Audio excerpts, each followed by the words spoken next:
Scripture reading tonight is from Ecclesiastes chapter 1, verses 1 through 5. Ecclesiastes chapter 1, verses 1 through 5. I'll be reading from the ESV version too. The words of the preacher, the son of David, king in Jerusalem. Vanity of vanities, says the preacher. Vanity of vanities. All is vanity.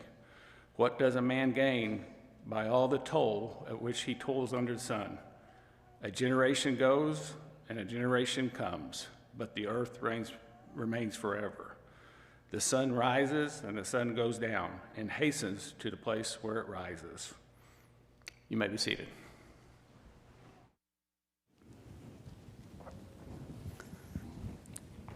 Well, good evening. A little chilly out there. Kelly was asking Natalie and I, does this make you homesick for Colorado? And I said, no, this is one of the reasons why we moved from Colorado. Natalie is definitely more of a snow person than I am. I miss the mountains, but I don't miss the cold. And yet, here it is. For the next 4 weeks, we're going to be studying over the book of Ecclesiastes. And when Tim had originally asked me to put this together, my mind started racing. How do you fit 12 chapters into 4 nights? And so we're not going to fit 12 chapters into 4 nights. Rather, we're going to kind of approach this study topically. And if you wanted to dive deeper into Ecclesiastes, I'd recommend Dale is actually teaching this book on Wednesday nights. And from what it looks like, he's kind of going chapter by chapter, verse by verse, and diving deeper into it. But I'm excited for the next 4 weeks. Ecclesiastes has become my favorite Old Testament book. And my wife probably rolls her eyes at that because every time that I get done studying an Old Testament book, I say, that's my favorite. I've said that with Isaiah, I've said that with Daniel, and now I am saying it with Ecclesiastes. But I think this one's going to actually stick. Ecclesiastes is a book that is just filled with so much application and so much relevance for us as we walk through this life and as we try and figure out all of the different nuances and different opportunities that come before us. And yet we are able to, with Ecclesiastes, face those different circumstances with wisdom. For the Jews, when they were creating their Hebrew canon, they would create what is called wisdom literature. And it included Psalms and Proverbs, Song of Solomon, and Ecclesiastes.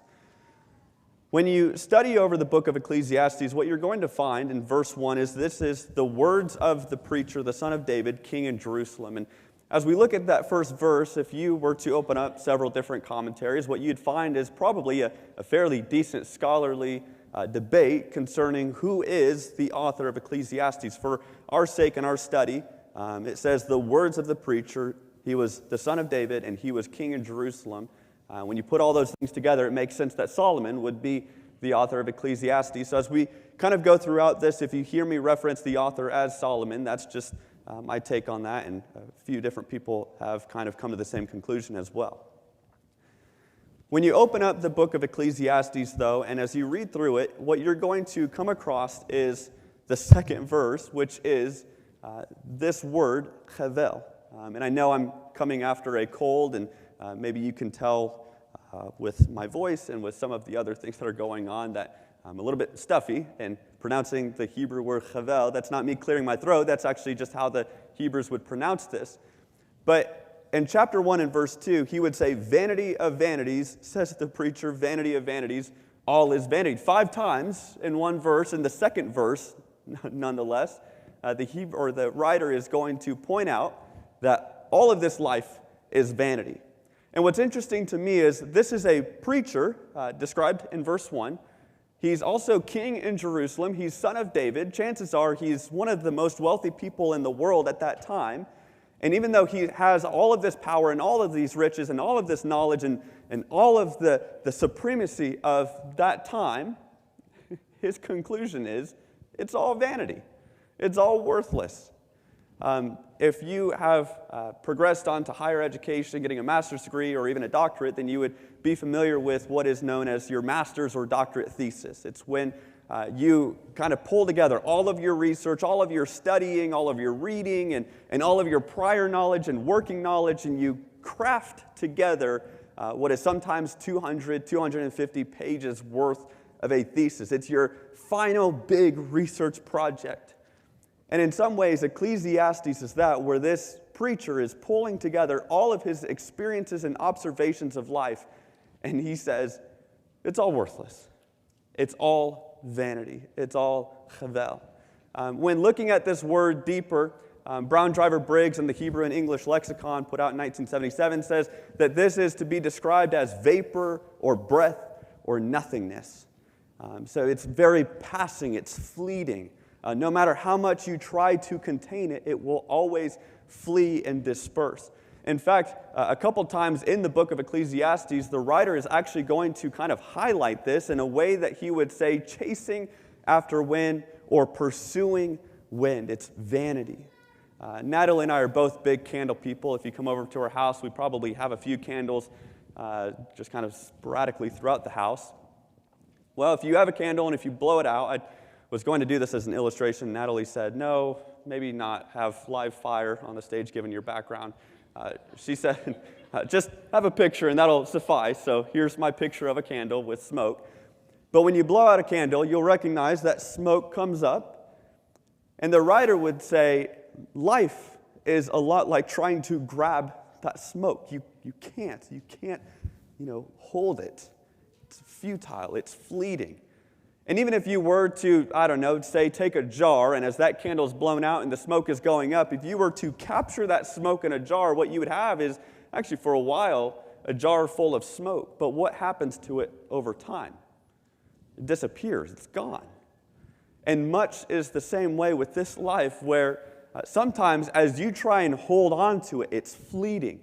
And as you try to grasp the different opportunities and different circumstances in this life, it's fleeting. Or maybe you are stuck in a position where you're thinking to yourself the same thing that the writer is thinking in verse 2, where he says, it's all vanity. Vanity of vanities. It's all worthless, meaningless. Well, as we keep on reading in Ecclesiastes, we're going to look at 4 themes carried throughout these next 4 Sunday nights. And the first one that I wanted to touch on is a topic that gets brought up pretty frequently throughout the book of Ecclesiastes. And again, we're going to kind of go through this thematically rather than, say exegetically or verse by verse. But what Solomon is going to point out in the book of Ecclesiastes is this idea of laboring or toiling. Now, I don't use toil in my everyday vernacular. I don't tell Jeremy and Kyle, well, I'm off toiling at some of the colleges. That just sounds weird. I don't wake up in the morning and say, off to go toil. But work, laboring, putting in time with our work. And when you think about your jobs and your careers and the different workplaces that are presented before you, I would say that this is a major point in our life. Even I know some of you are maybe too young to have a job at this point, but school could be considered that. You're putting in work for that. And some of you are retired and you think, oh, I'm done with that work. But I would argue that there's still work in this life that you're engaged with. There's still effort being put out by you in a certain different angle in order that you are working towards something or working for something. I was interested about this a little bit in terms of how much of our life does work consume. Say you work a normal 40-hour week. 1 year is similar to 8,760 hours. If you work one 40-hour week, that is 2,080 hours a year. I said one 40-hour week, but if you take all the 40-hour weeks of a year and compile them together, you're looking at nearly a third of your life. Now, I say a third because you think about the time that it takes to commute back and forth from work, the amount of time that you spend thinking about work, maybe doing something extra at work, maybe it's at home or at the actual office. There's a lot of our life, nearly a third of our life projected, is spent around this idea of work and career and job and pursuit of life. And so that's where I feel like this is such a relevant idea that the author is pointing out to us in terms of the work that we have before us. When you look at chapter 1 and verse 2, Solomon is going to put out, or verse 3, he says, "What does man gain by all the toil at which he toils under the sun?" Okay, so you get into verse 2 where he says everything is meaningless. And then you keep on reading in this beautiful letter, and in verse 3, he says, what's the point of work? What's the so what? And often, when we don't see the so what, when we don't see the purpose of our work, of our job, of our lifestyle, resentment begins to grow. And let me tell you, resentment will continue to grow when purpose is absent. I don't know about you, but there have been many times where I don't see a purpose in something, and almost immediately, my brain is a very logical thinking brain. Sometimes, I will say, not all the time, but if I don't find purpose in that, I get frustrated. I start resenting what I'm doing. That's what Solomon's going to point out in this letter is we have to be careful about our time at work, because what can so easily happen is if we don't find purpose in what we're doing for nearly a third of our life, by the way, if we don't find purpose in that, if we don't align that with who God is and what He's doing in our lives, then we can grow to resent that. And if we are living in a state of resentment for nearly a third of our life, that will definitely influence the rest of our life and the rest of our attitude, and perhaps even spirituality moving on from there. So this evening, what we're going to do, I've already said good morning to someone already today, so we're going to try not to say morning anymore, but this evening what we're going to do is look at 3 ways in which we can put purpose back into our work, back into our lifestyle of going to work, going to the workplace, and figuring out, is there actual purpose here? And I would say that Solomon gives us a couple of different good options in terms of finding how we can have purpose back in our life. Number 1 is to find fulfillment in your work. Find fulfillment in your work. When you look at chapter 2, verses 4 through 6, he says, I made great works, I built houses and planted vineyards for myself. I made myself gardens and parks, and I planted in them all kinds of fruit trees. I made myself pools from which to water the forest of growing trees. If you notice all the highlights that I put in there, the 3 different highlights, it's all this idea of Solomon working. I did this. It was an expenditure of what I was doing, of my energy, of my time, of my resources. This is what I was working for. In fact, when you look at this really in its better context of Ecclesiastes chapter 2, Solomon's going to point out 3 different areas in which people try and find purpose. He would talk about work, he would talk about possessions, and he would talk about accomplishments. And sometimes that becomes kind of this idea of Havel, or the candle with the smoke blowing away, people trying to obtain it and they can't. And when you fast forward to verse 10, he says, whatever my eyes desired, I did not keep from them, speaking more to this preacher trying to gain pleasure for himself. He said, I kept my heart from no pleasure, for my heart found pleasure, catch it, in all my toil. And this was my reward for my toil. You'll probably hear me say this a couple times in the next couple weeks, but it's my conviction and my belief that a lot of people in this world are living, but very few people are living with purpose. A lot of people in this world are living, but very few people are living with purpose. I see a lot of aimlessness in this world. I see a lot of confusion, a lot of frustration, a lot of resentment in this world, a lot of pessimism. And I myself am a victim of that as well. But Solomon makes the point very clear in chapter 2 and verse 10. He says, my heart found pleasure in all of my toil. One of the first ways that we can put purpose back in our work is to be able to find the joy in what we're doing, to find fulfillment in what God has given us as an opportunity, and to find fulfillment in what God has given me as a blessing of skill or the ability to do something. When you keep on reading, though, in chapter 2 and verse 10, Solomon would repeat this idea of vanity. He says, then I considered all that my hands had done, for the toil I had expended in doing it, and behold, all was vanity, and a striving after wind, and there was nothing to be gained under the sun. One of the big ideas that Solomon is going to try and reach to his listener at this point is if you are trying to obtain the unobtainable through your work, You will be chasing after wind. And sometimes the reward is not necessarily a paycheck. The reward is not necessarily going out and having possessions and having all the different luxuries of this life. But the reward is the work itself and enjoying the work and finding purpose in the work. And if we don't find fulfillment in what we're doing, then we will be filled with resentment. And we'll be asking that question of, so what? This is vanity. You can't really see that too much on the screens, but one of the first things that I was able to do when I went into the youth group at 13 is, you could imagine 13-year-old Tyler, a lot more ornery, a lot more obnoxious. Kyle and Jeremy have seen a crazy side of me every once in a while, but 13-year-old me was a lot different than 29-year-old me. We went up to a church up in the mountains, and they had a big parking lot, probably about half acre of a parking lot, and all of these pine trees kept shedding all of their pine needles. A lot of them were dying, and so these dead pine needles came across this parking lot, and our youth minister said, well, grab a rake, we're going to rake up these pine needles. It's like, oh, okay, whatever. I mean, typical 13-year-old me. So I'm over there raking them up, and it took all day to rake up these pine needles. And I was very much ecclesiastical in my raking of these pine needles. What's the point? This is vanity, futility of futilities. This is all worthless. And we finally got the parking lot all cleaned up. Thought, okay, thank goodness, we're done with that.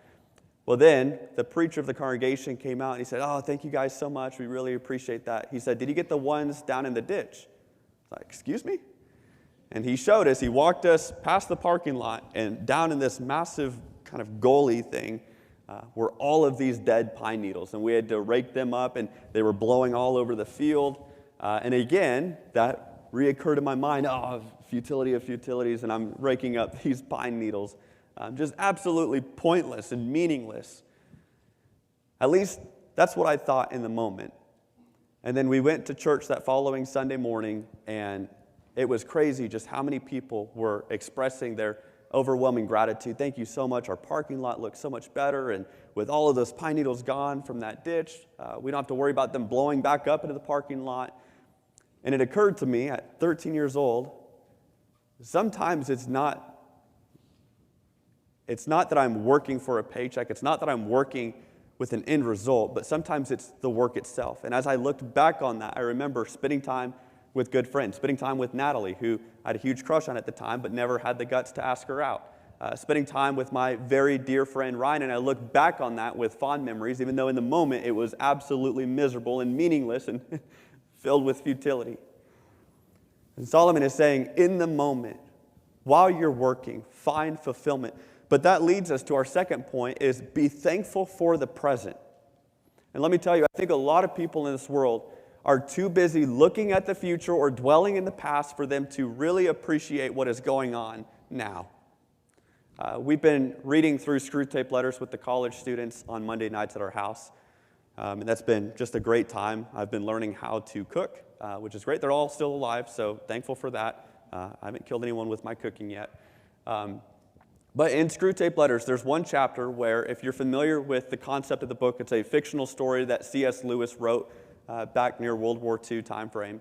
And it's one worker of Satan or a demon counseling kind of his nephew or his protege demon into how he can lure his client away from the enemy, which would be God at that point from Satan's perspective, how to lure their client away from God and back into the depths of darkness.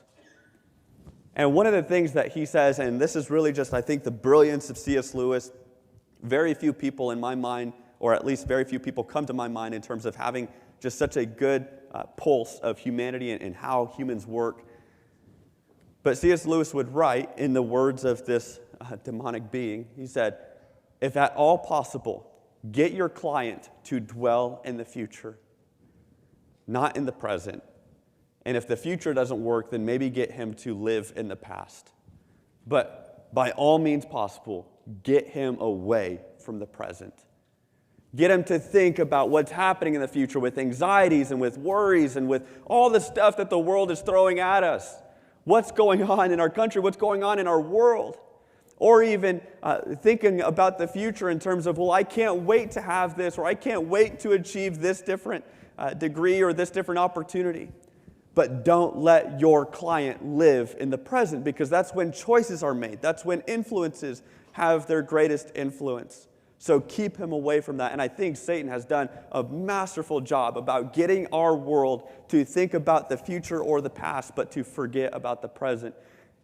And what you'll notice in Ecclesiastes chapter 3 and Ecclesiastes chapter 5 is the writer's going to lure us back to that present time. In fact, when you look at Ecclesiastes chapter 3, he says, "What gain has the worker from his toil? I have seen the business that God has given to the children of man to be busy with. He has made," catch it, "everything beautiful in its time. Also, he has put eternity into man's heart, yet so that he cannot find out what God has done from the beginning to the end. I perceive that there is nothing better for them than to be joyful and to do good as long as they live. Also, that everyone should eat and drink and take pleasure in all his toil. This is God's gift to man." Now, I know there's a hedonistic tone that sometimes people take, and they rip this way out of context, and they say, well, that seems awfully strange for Christians or for people who are devout to God to say, eat, drink, and be merry, right? That seems very anti what Christianity pushes.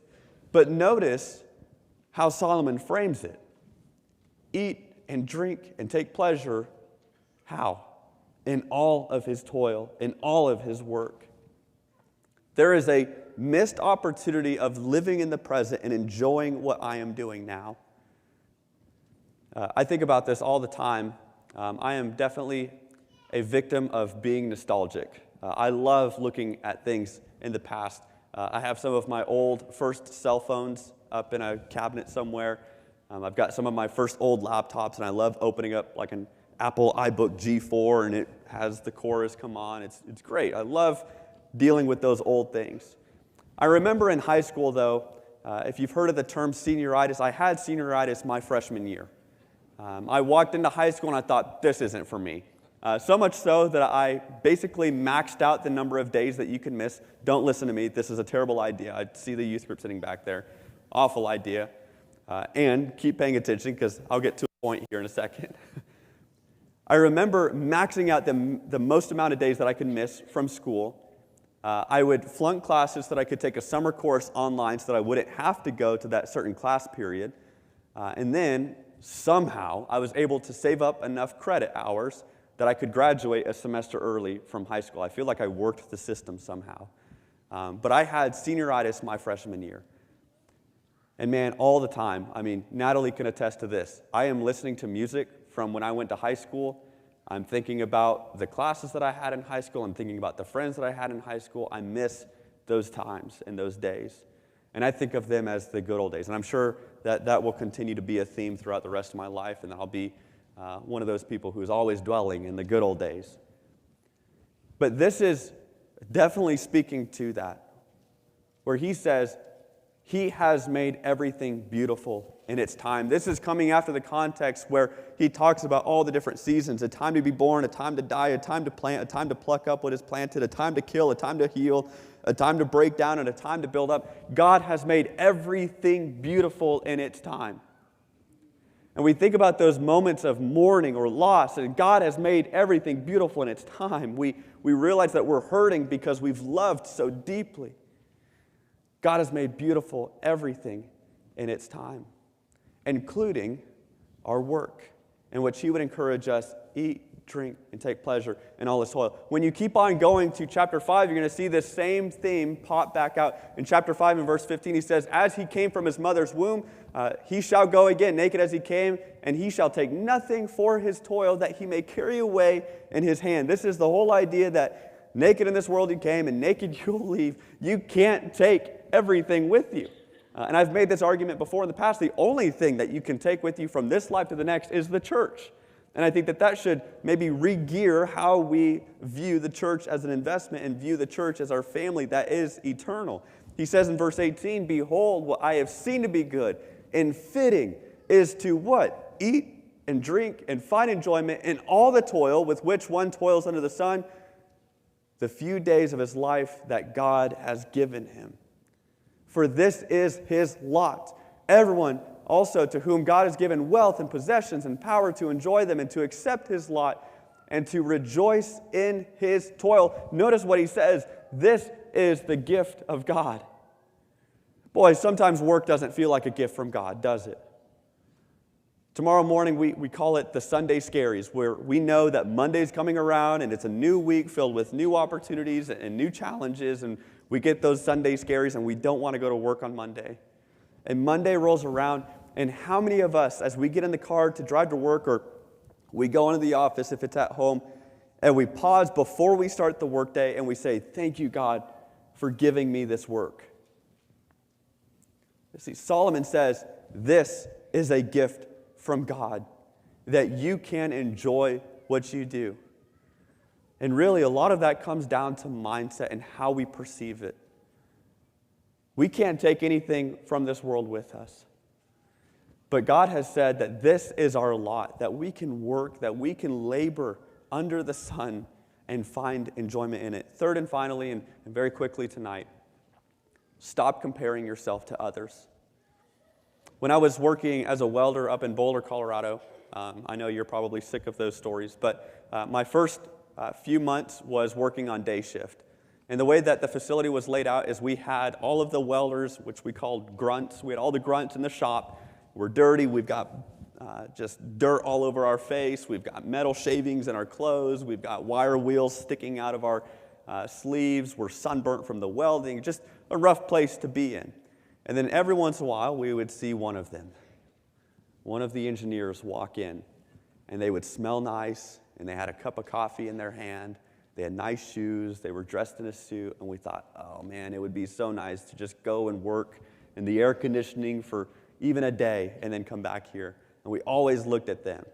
And that would always kind of disgruntle us because they would come into our space, our world. And they would tell us how to work and tell us how to do our job, and we got even more furious about that.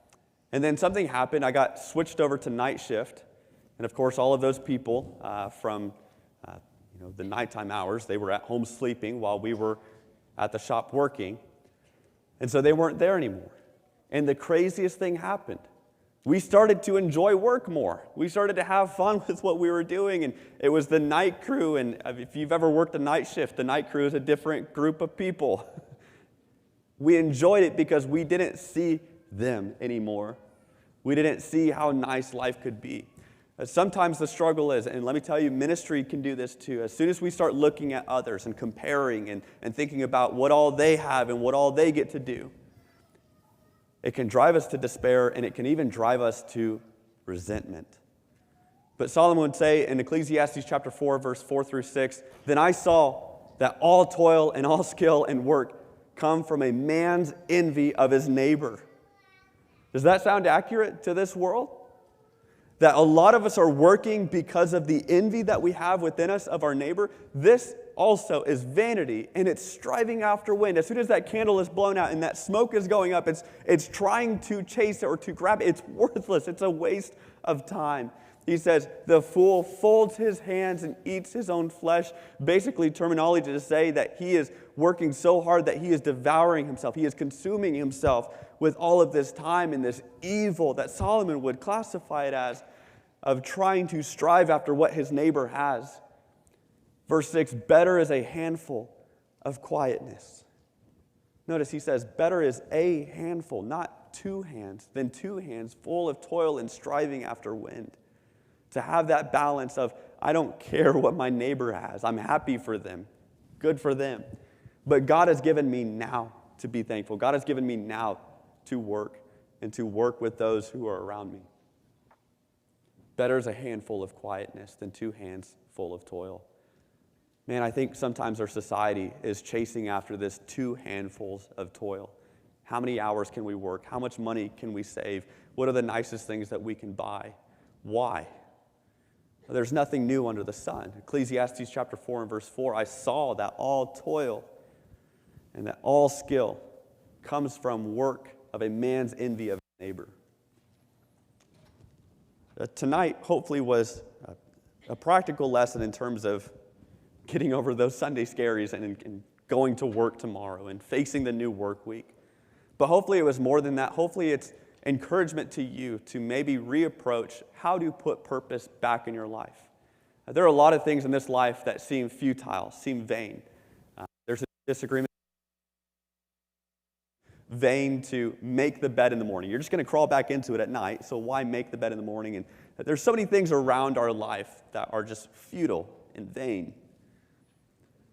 Until we see purpose, we will not get over our resentment for this life. Hope we'll see you in the next couple weeks as we continue our study through Ecclesiastes. But tonight I want to make a very special invitation. If you've been struggling with your workplace, if you've realized that you've lost sight of purpose, if you realize that you need help, that your workplace is actually pulling you farther from God than drawing you closer to God, this invitation's for you. We also want this invitation to be open for anyone who's struggling. You may have come here tonight thinking, man, I just need the prayers of the church. We offer that for you. You could see any of us privately. You could also come forward as together we stand and sing.